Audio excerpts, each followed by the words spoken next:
जय श्री राम, हर हर महादेव। मैं अधिवक्ता बागे श्रीवास्तव वाराणसी से पुनः आप लोग के समझ उपस्थित हूँ एक नया वीडियो लेकर। विषय है Uttar Pradesh urban buildings act 1972। इसके पूर्व भी मैंने लगभग 48 वीडियो अपने यूट्यूब चैनल पर अपलोड कर दिया है। कृपया आप लोग ज़रूर देखें और आप लोग के सुविधा के अनुसार मैंने प्लेलिस्ट क्रिएट कर दिया है ताकि वीडियो को ढूंढने में आप लोग को आसानी हो। विषय पे आने से पूर्व आप लोग को आज महाशिवरात्रि है, तो सबसे पहले महाशिवरात्रि की ढेर सारी शुभकामनाएं। आज हम लोग चर्चा करेंगे धारा 26, धारा 27, धारा 28 एवं धारा 28B, क्योंकि हम लोग धारा 29 और 29 कैपिटल ए का चर्चा कर चुके हैं। आज हम देखेंगे कि किस प्रकार से किराएदार और मकान मालिक का जो किराएदारी के दौरान एक अधिकार होता है उसको किराएदार के ऊपर क्या बाध्यता है और यदि उसको पूरा नहीं करता है तो किराएदार को क्या अधिकार होगा। तो धारा 26 में वो बाध्यताओं के बारे में बताई गई हैं जो एक मकान मालिक के ऊपर होता है, उसको करना अनिवार्य होता है। यदि उसके द्वारा नहीं किया जाता है तो फिर धारा 27, धारा 28, धारा 28B और धारा 29 में इन सब चीज़ों का व्यवस्था दिया गया है कि कैसे किराएदार मकान मालिक को मजबूर कर सकता है न्यायालय के द्वारा या तदर्थ आवेदन से कि उन कार्यों को करे जो उसका अधिकार के रूप में है। इसके पूर्व हम लोग एक धारा और पढ़ लेंगे, धारा 25 और धारा 28 कैपिटल ए। क्योंकि धारा 25 में ये कहा गया है कि कोई भी किराएदार सिकमी किराएदार नहीं रखेगा बिना मकान मालिक के अनुमति के या बिना जिलाधिकारी के परमिशन से। और धारा 28 कैपिटल ए में कहा गया है कि सिकमी किराएदार द्वारा परिवर्तन तथा सुधार नहीं किया जाएगा। ये कह रहा है कि धारा 6 या धारा 20 की उपधारा 2 के खंड ग या धारा 20 की उपधारा 3 की किसी बात का अर्थ नहीं लगाया जाएगा कि वह किसी सिकमी किराएदार को किसी भवन में किराएदारी के निबंधनों के अनुसरण से अन्यथा कोई परिवर्तन या सुधार करने का अधिकार प्रदान करती है। इसके कहने का तात्पर्य है कि सिकमी किराएदार को जो मूल किराएदार है उसके अपेक्षा किसी प्रकार का अधिकार नहीं प्राप्त होता है। थोड़ा बहुत अधिकार प्राप्त होता है, वो है जैसे मरम्मत से संबंधित या कोई सुख सुविधा से संबंधित, यदि वो किराएदार या जिलाधिकारी के मकान मालिक या जिलाधिकारी के परमिशन से सिकमी किराएदार है। तो यदि नहीं है तो उसके पास किसी प्रकार का राइट नहीं है, क्योंकि धारा 25 स्पष्ट शब्दों में कह देता है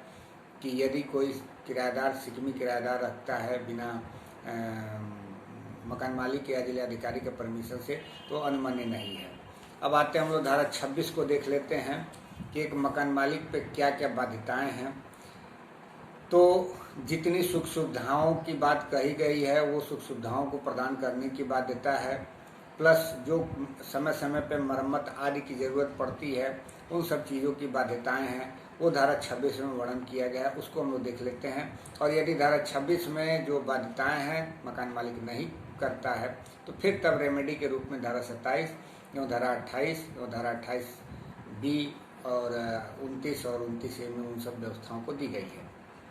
देखते हैं धारा 26 का उपधारा 1 कह रहा है कि कोई मकानदार किराएदार द्वारा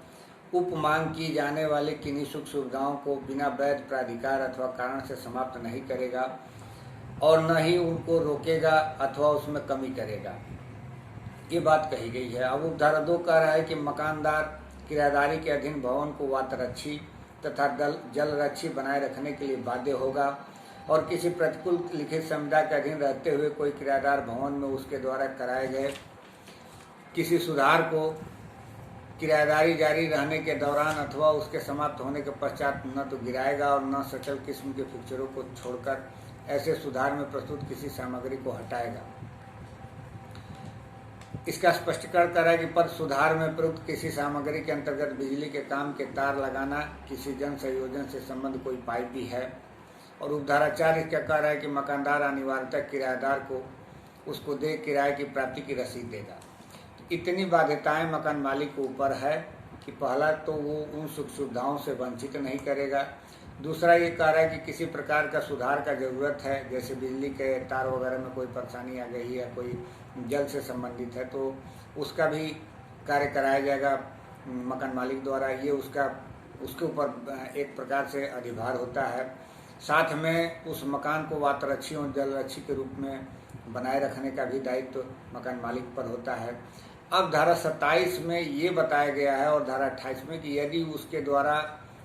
जो उसके ऊपर बाध्यता है नहीं किया जा रहा है तो एक किराएदार उसको कैसे कंप्लायंस करा सकता है। अब धारा 27 को देख लेते हैं। नियत प्राधिकारी किराएदार के आवेदन पत्र देने पर मकानदार से अपेक्षा करते हुए उस पर नोटिस तामील कर सकेगा कि वह नोटिस में विनिर्दिष्ट अवधि जो 1 सप्ताह से अधिक न होगी के भीतर धारा 26 को धारा 1 के उल्लंघन में तथाकथित समाप्त की गई, रोकी गई अथवा कमी की गई सुख सुविधाओं को पुनः स्थापित करे अथवा यह कारण बताए कि क्यों न इस धारा के अधीन उसके विरुद्ध आदेश पारित किया जाए। इसके कहने का तात्पर्य यह है कि नोटिस में 6 सप्ताह का जो समय दिया गया है उसके तहत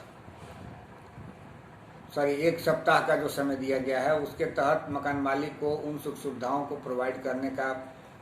एक अवसर होता है। यदि नहीं करता है तो फिर किराएदार को आदेश दे दिया जाता है कि वो अपने खर्चों पर उन सब चीज़ों को करा सकता है। अब धारा 2 कह रहा है यदि मकानदार उक्त अवधि के भीतर सुख सुविधाएं पुनः स्थापित न करे अथवा पर्याप्त कारण न बताए तो नियत प्राधिकारी आदेश देकर किराएदार को अपनी लागत पर ऐसी सुख सुविधा पुनः स्थापित करने की अनुज्ञा दे सकता है और तत्पश्चात किराएदार उक्त आदेश के अनुसरण में अपने द्वारा उपगत ऐसी लागत को मकानदार को ऐसे व्यय का लेखा देने के पश्चात उसे दे किराए में से कटौती करके वसूल करने का हकदार होगा और धारा 6 की कोई बात ऐसी लागत के संबंध में लागू नहीं समझी जाएगी। इस धारा के उपधारा के कहने का तात्पर्य है कि धारा 27 को धारा 2 जो ये कह रहा है कि यदि समय जो नोटिस में दी गई है 1 सप्ताह का और उस 1 सप्ताह के भीतर मकान मालिक द्वारा उसका निस्तारण नहीं किया जाता है तो किराएदार अपने लागत पर उसको निस्तारण कर सकता है, अर्थात उसमें मरम्मत वगैरह जो कुछ भी है सुख सुविधा का वो प्रोवाइड कराने के लिए अवसर हो सकता है और जो उसमें खर्च आएंगे उस खर्चों को दे दिया जाएगा लिस्ट बना करके मकान मालिक को और मकान मालिक से हर महीने जो कटौती करना होगा किराएदार के परिदृश्य में कटौती किया जाएगा। लेकिन इसका अर्थ कतई नहीं होगा कि जो धारा 6 में सुधार की बात कही गई हो, सुधार के तहत जो किराए की बढ़ोतरी हो जाती है तो किराए की बढ़ोतरी नहीं होगी, अलबत्ता जो सुधार उसमें हो रहा है उस सुधार में कटौती किया जाएगा हर महीने जो इसका खर्च हुआ है किराएदार का। अब धारा 28 का है मरम्मत से संबंधित कि मरम्मत इत्यादि के संबंध में मकानदार के आभारों का बाध्यकरण। अब इसमें 2 तरह की मरम्मत है। एक तो 2 महीने के किराए के बराबर तक की मरम्मत है और एक 2 महीने से अधिक किंतु 2 साल से कम, यानी कि 2 महीने से अधिक के किराए के वैल्यू के बराबर उसका मरम्मत होना है लेकिन तो वो 2 साल से अधिक के मूल्य का नहीं होना चाहिए। इसको बड़ी मरम्मत कहा गया है। तो ये कभी कभी प्री में पूछ देता है। देखते हैं। उपधारा 1 कह रहा है कि यदि मकानदार धारा 26 के उपधारा 2 के अपेक्षानुसार पुताई या मरम्मत न कराए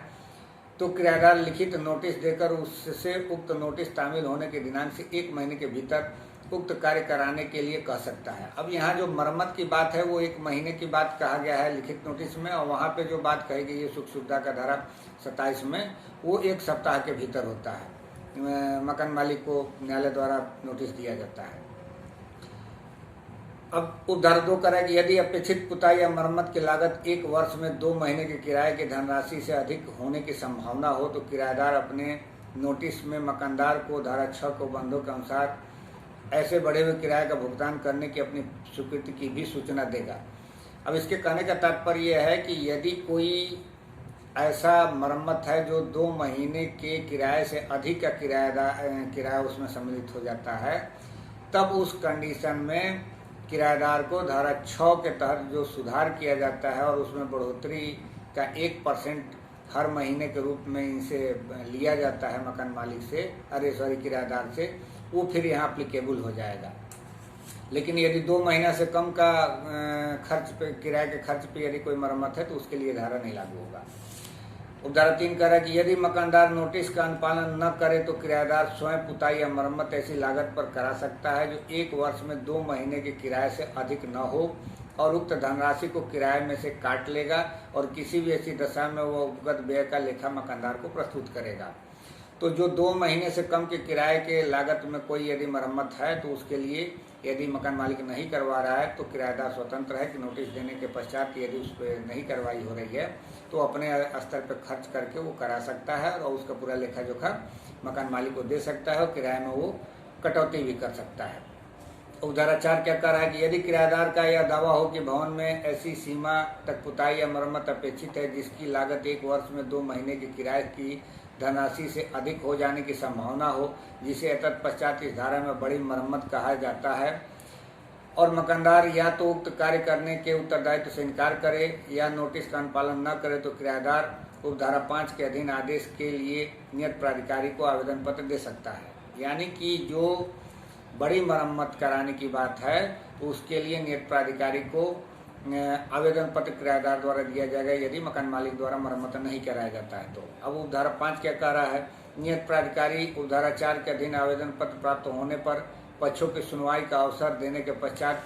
या तो आवेदन पत्र स्वीकृत कर सकता है या मकानदार से अपेक्षित मरम्मत को ऐसी अवधि के भीतर जो आदेश में निर्दिष्ट किए जाएं करने की अपेक्षा कर सकता है, और उसके ऐसा न करने पर किराएदार को उन मरम्मतों को ऐसी धनराशि जो 2 वर्ष के किराए की धनराशि से अधिक नहीं होगी, अधिक लागत पर और ऐसी अवधि के भीतर जो आदेश में निर्दिष्ट किए जाएं करने का अनुज्ञा दे सकता है। यहाँ स्पष्ट हो गया है कि जो बड़ी मरम्मत होगी वो 2 महीने के किराए से अधिक की होगी, किंतु किराएदार को तभी अनुमति दी जाएगी जब वो मरम्मत 2 वर्ष से कम के ही किराए के लागत के भुगतान से होना संभव है। अब उपधारा 6 कह रहा है कि यदि उपधारा 5 के अधीन किसी आदेश के अनुसरण में किराएदार द्वारा कोई बड़ी मरम्मत कराई जाए तो उसके व्यय का लेखा नियत प्राधिकारी को प्रस्तुत करेगा, जो किराएदार द्वारा वसूल की जा सकने वाली धनराशि को सत्यापित करेगा, और तत्पश्चात किराएदार द्वारा ऐसी धनराशि यदि मकानदार उसका भुगतान अथवा अन्यथा समायोजन न कर दिया गया हो कि कटौती किराए में से 1 महीने के किराए के 25% से अनधिक मासिक किस्तों में की जा सकती है, और ऐसे किसी मामले में धारा 6 के अधीन किराए में वृद्धि केवल उस माह के जिसमें किराएदार द्वारा लागत की धनराशि पूर्णतः वसूल कर ली जाए आगामी माह से प्रभावी होगी। इसके कहने का तात्पर्य है कि यदि कोई बड़ी मरम्मत हो रही है और किराएदार द्वारा मरम्मत करा लिया गया है तो मकान मालिक को किराया बढ़ाने का भी अधिकार है जो धारा 6 में सुधार से संबंधित है, लेकिन किराया बढ़ के होगा तो वो 1% से अधिक का नहीं होना चाहिए। दूसरा, इसको मर्ज क्या किया जाएगा इसके किराएदारी में, तो हर महीने 25% से